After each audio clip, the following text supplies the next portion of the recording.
guys, welcome back to our YouTube channel. So for today's video, I will be sharing with you guys another Filipino dessert, and this is Leche Flan.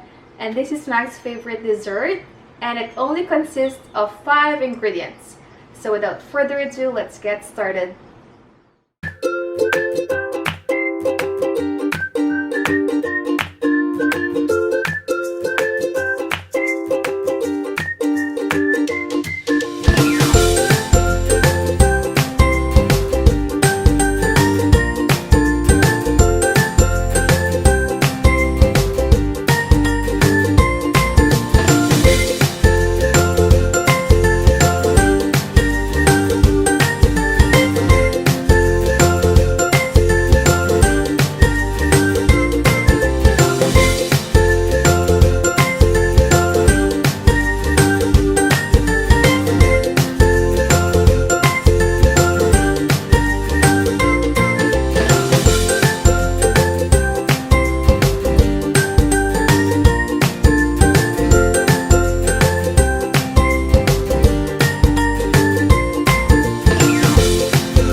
Guys, thank you for watching, and I hope you guys like this video. And if you did, don't forget to put a thumbs up, subscribe to our channel, and see you on our next one. Bye!